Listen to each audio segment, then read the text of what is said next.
módulo Chevistar de Aveo 2006, el cual estaba bloqueado totalmente, ya tenía pérdida total, el cliente se iba a comprar uno.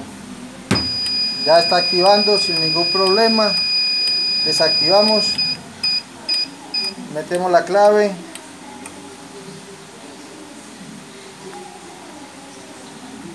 tenemos respuesta. Ahí está desactivado, listo para prender el vehículo. Activamos, ya va a cargar el sistema.